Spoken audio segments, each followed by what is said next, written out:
In the Islamic Golden Age, near the year 10,000, Arabian mathematician/inventor Hassan ibn Haytham gave us some of the most important understandings of vision, optics, and light. It's a device that makes use of an optical phenomenon in which light rays reverse themselves when they pass through a small aperture. Basically, light rays pass through a tiny hole and recreate themselves upside down on a screen that is placed parallel to the hole. This was the foundation of hundreds of years' worth of research and evolution into the technology. Most notably, French inventor Nesphore Napasi, who made the first working camera, taking the first photo in 1816.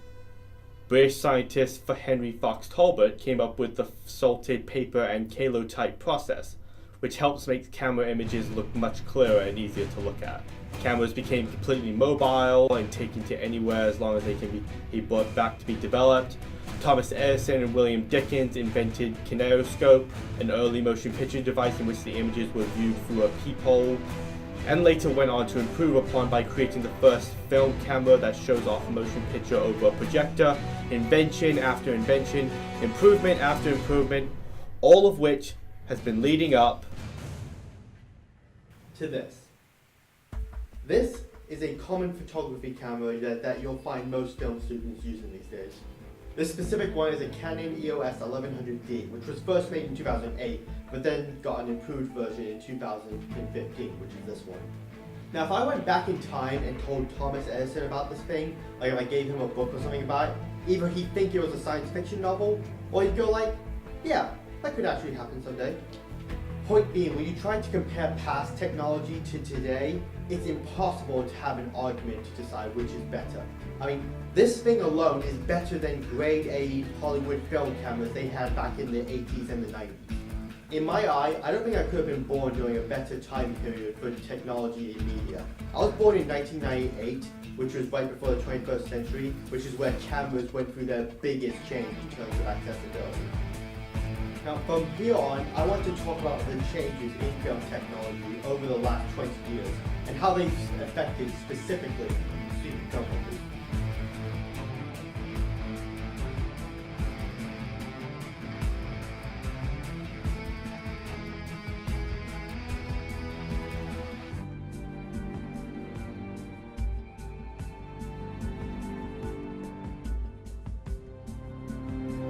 So, let's take a look back in the past and let's see some improvements.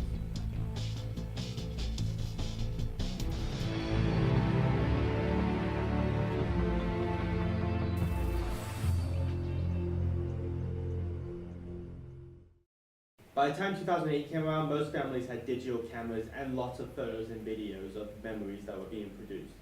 These could be easily shared with families or friends who had computers. Therefore, not many of those digital photos would be printed out. Because with social media growing, you can now send photographs electronically rather than sending physical copies through the mail. Now families are teaching even grandparents to use iPads and whatnot to send and share videos and photos. So it does help families come closer as well. With the huge range of social media platforms available for free, most people are able to access photos and videos of families and friends almost instantly. It's almost an expectation to have them now. Recently, taking photos are now usually used to brag about what you're doing through social media rather than to capture a moment's treasure like it used to. Then in 2005, Jawed Karim, Steve Chan, and Chad Hurley co-founded the site known as YouTube, which is where people were allowed to share their own videos and personal projects for everyone to see. At the time, they had around 8 million videos watched per day, until they merged with Google in February 2006 and earned around 50 million views a day and around 20,000 videos uploaded a day. Then in October, they officially bought YouTube for $1.35 billion American dollars, and by 2008, had 10 hours of videos posted every minute. 2009, over 20 hours. 2010, over 24 hours.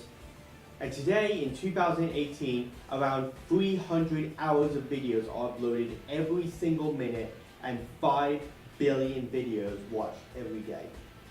So as you can imagine, it's as perfect a site to show off your videos as you can get, for the most part. But back in the day, there were multiple different sites online where you could show off your content, like newsground.com, which is where the Numa Numa dance video originally came in 2004, and was shared via email and forum boards. Forum boards were a big place to share different videos, like on offtopicforum.com. That was responsible for the peanut butter jelly video way back in 2002.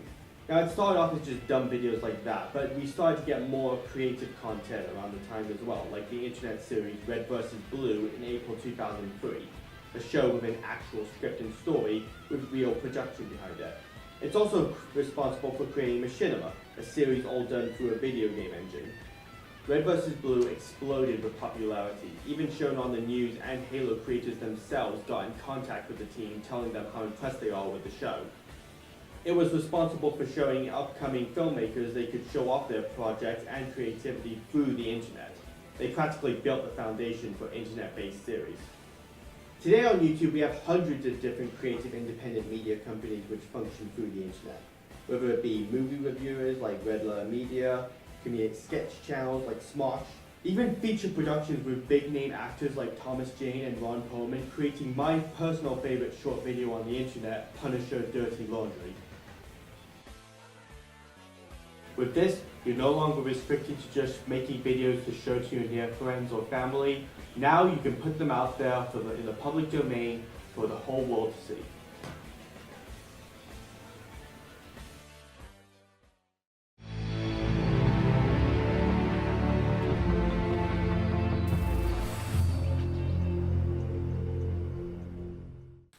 So I'm joined by John Jeffries, a former media teacher. How are you doing? I'm good. Okay, so I've just brought you in to answer a few questions about student filmmakers and the technology that's changed over the years. Sure. Okay. First of all, could you tell me what exactly brought you into media? Like, what exactly attached you to the subject? Well, I started off teaching English, and there's a strong relationship between literary criticism and film criticism, and I'd always loved movies, right? Since before I can really remember. I remember being sort of scared out of my wits by Forbidden Planet when I was about 5, and it all went on from there, really. So that sort of critical deconstruction of movie text seemed to be the next logical step from deconstructing literary text. There's a real kinship between the two disciplines, and a lot of academics in film departments used to be English specialists who'd made that jump. Could you tell me what your career in media and film has been like? Well, initially I started off doing a little bit of film studies, GCSE teaching, and then a little bit of media teaching and A-level communication teaching, which was actually a kind of bridge subject between the two. But it all kind of snowballed once BTEC courses came on board in the early 90s. Okay. And after that, I was more and more involved in teaching media studies, film studies, and media production. What do you think attracts other people towards the industry? What attracts a student filmmaker towards it to choose that to be their path? I think initially it seems quite glamorous. There's a lot of students used to, not so much now, but they used to come in and say, I want to direct films, or I want to direct TV. And obviously that's not always a realistic expectation, but usually once people sort of start studying media, they realise there are lots of other things that they can do besides directing. And a lot of people decide, actually, directing really isn't for them, and they much prefer to be doing something else, like working on the budgetary side of production, or working in costume, or working in special visual effects, or editing, or whatever. Over the years, the technology in media has drastically changed. It's grown. It's gotten better. How big of a change is that from, say, maybe the mid-90s when you used to work back then? Oh, it's been a huge change. When I started teaching media, there were no digital products of any kind. Everything was analog. So the edit suites were all analog. The cameras were all tape-based and analog. And the move into digital has revolutionised everything. It's completely changed everything. It's also made the cameras a lot less unwieldy and made the process of editing a lot more straightforward, and also allowed students and indeed media professionals to do things that they couldn't even dream of doing on a tight budget back in the 90s. You'd have needed serious money to do the sort of visual effects that you can now take for granted on a fairly basic edit suite. Out of all the pieces of new technology, like 360 cameras or drones, etc., what do you think is like the biggest advancement? What's impressed you the most? Probably the very small digital cameras, the small handheld stuff. I think that's made an enormous difference to the way productions can work, the way in which you can actually easily transport kit around. Because if you're lugging a heavy rig around with you, it's cumbersome, and it also restricts where you can film. So I think the miniaturisation side of it has become really critical. Sort of like phone cameras? Yeah, absolutely. Yeah, there have been movies released at the cinema that have been shot on phone cameras. Yes. And that's extraordinary. That would have seemed like science fiction 20 years ago. Prior to YouTube, how did student filmmakers mainly get their projects and videos out there? Yeah, before YouTube, it was a hard slog. As teachers, we used to put on an end-of-year show as a real showcase for students, because we would hope that somebody would come in, see their work, and then give them an opportunity. So having a card in a box next to the student's display of work was really critical. Probably less so now, because the card in the box has been replaced by an online channel, or the opportunity to showcase your work on YouTube. I think a lot of students used to find it very hard to get the work out there. Those who were more confident would perhaps consider, actually directly contacting people whose names had come up in the credits of TV programmes or movies, or directly contacting TV stations to try and get the word out that they were a talent and that they could perhaps have something useful to contribute. But it really was far tougher. And yet at the same time, obviously there were far fewer people who had that confidence and did that. So I suppose you could say the opportunities are far greater now, but then so's the competition. Because everybody's doing it. Yes. What do most media companies look for in an employee? I think they want versatility, but above all they want passion. They want somebody who's really into it and who will really work hard. They want somebody who's going to put in the hours, and they want somebody who's not going to be, nipping off for a coffee break every 10 minutes. That sort of dedication is probably more important than absolute skill and talent in terms of making the most of any opportunities when they come up. What, in your opinion, is the most important skill or skills for an up-and-coming filmmaker to have? I think you have to have a range of skills. You need to be able to handle a range of different technologies. You need to be able to deal with people. And I think probably the key thing isn't so much a skill as that word that I used before, passion. You've got to really be into it, because there are going to be an awful lot of doors closed in your face before one opens. And I think that determination and drive, and also self-belief, that you think, I have got something to say, and it's worth saying, and I can make a contribution, I can make a difference. And you can see probably quite a lot of examples of people who came up through the ranks and so on, but an awful lot of people are sort of creating their own opportunities by hosting things on YouTube, by producing their own material, and by constantly getting stuff out there, and not sort of falling back and thinking, oh well, that door's shut, I've got to take a 9-to-5 job and forget about my dreams. I don't think you have to forget about your dreams. And in your opinion, what is the next big thing coming up in media technology that you've seen? I suspect, because things are moving so fast and changing so fast, I can't really predict what the next big sort of advance or change will be. The kinds of things that you're seeing at the moment is that move towards greater interactivity, and you'll probably find a lot more things that offer that sort of interactive, personal sort of sense of involvement, like you're seeing to some extent with gaming now, but I think it'll probably expand into other areas where you feel that boundary between producer and consumer will almost dissolve completely. I think that's where we're going. Okay, well, thank you for coming in today to answer these questions. Been a pleasure, Jay. Yeah, Thank you. Thank you for Thanks very much. seeing you again. Okay. Thank you for that. Thanks.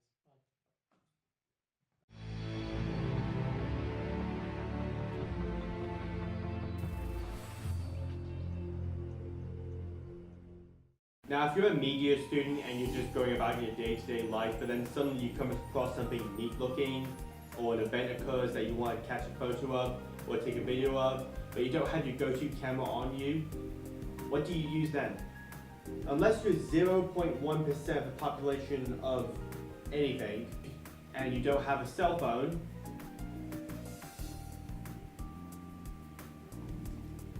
use the camera on your phone. The biggest well-known advancement for cameras today is definitely to be able to have a built-in camera in almost every phone in the world right now. In 2002, the Nokia 7650 was the first camera to be released to the public with a built-in camera. But since the camera was compacted into a much smaller compartment, the qualities of the photos and videos were much less than the actual cameras at the time. So these cameras were mostly used by people who wanted to quickly get photos of certain things or events without having to spend money on an actual camera. This would later, however, become quite the norm to many more people when phones started to increase in advancement. Around 2011, the quality of camera phones drastically increased with smartphones such as the Galaxy Note, which even caught the eye of professional photographers. To defend these opinions, I created a survey on SurveyMonkey asking people if phones have made cameras redundant. 85% out of 65 people agreed they were much more likely to use their phone to record an event than to use a camera. So I suppose accessibility is the name of the game when it comes to phone cameras. Ooh.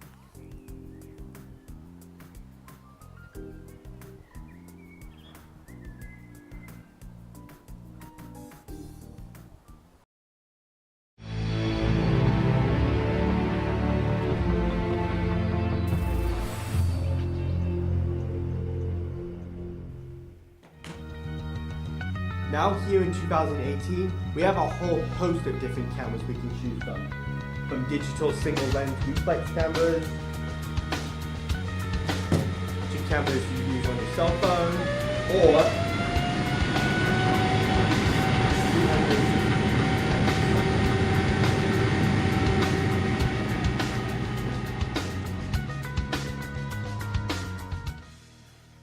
in 2013, we were given the first public available 360-degree camera. Today, the camera is the most advanced form of photography and filming because of its ability to record with several lenses at once, allowing people to view entire 360-degree environments by either moving their phone, dragging it with the mouse key, or using a virtual reality headset. This type of equipment is still new to the public, and everyone wants to push new technology as much as possible. It appeals to a student filmmaker because it allows you to explore the entire environment of your setting and can film it all at once. So hopefully you can come up with some brilliant footage without having to set up multiple cameras or editing large amounts of film. It creates a feeling of immersion for the viewer, especially when you view it with a virtual reality headset. In March of 2015, YouTube licensed their software to be able to upload 360-degree videos. Facebook followed in September as well. This made 360-degree videos officially popular, as anyone could access and publish them. YouTube and Facebook knew they needed to stay trendy with new equipment to stay relevant, so it was a necessity for them to update their software to be able to take this type of program. When it was released to YouTube, many creators took advantage of this to show off their ideas of a first-person-like scenario, such as a chase scene, interrogation, and a moving on-rail experience. Even larger companies have been using 360-degree technology to promote their movies, cars, etc. Examples being Warner Bros. It VR experience or Nissan's Star Wars style VR promotional video. This demonstrates that 360-degree videos are now a part of modern day marketing and are here to stay, and are the most advanced piece of equipment we have in this day and age.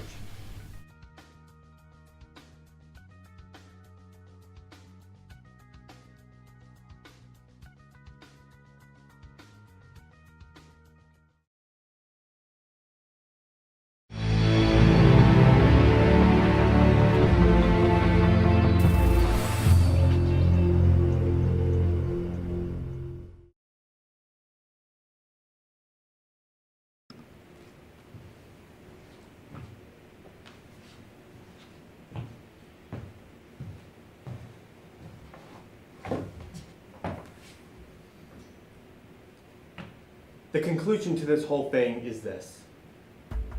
Advances in technology have made taking photos and videos much easier, and just as importantly has made it much easier to share with friends, family, and anyone else. Due to high resolution cameras, editing software creating better photos and videos. Portable technology for a media student is really important as you have to get your work out there to share your creation the easiest way possible. Although the 360-degree camera is the newest trend, if rapid development is anything to go by, there could be more advancements we can only imagine in the future, and most filmmakers can't wait to start using them. Although there's still one very important thing to say, just because you have the finest budget or the finest technology doesn't mean squat if you don't have the drive or creativity to get your work done. A 10-minute video on the internet can be more enjoyable than a full-length feature film, and a university student who's working his butt off in media can be even better than a box office breaking director. Because as long as you have that drive and creativity with you, then that will always be the most important piece of equipment you can have in media. Although these things are still like stupidly helpful though. Like this thing alone is like is so useful. Like I can get so much out of this. Like it just offers so much more to do. Like I've been trying to. I actually thought of doing like short videos before I decided to do this whole documentary. I thought of doing like a short video with this thing. I mean originally wanted to make my essay about this thing, but I thought it was too wide. Well, not wide enough of a stuff. But yeah, I definitely want to do more stuff with this thing. Even though I do have some problems with the editing, like due to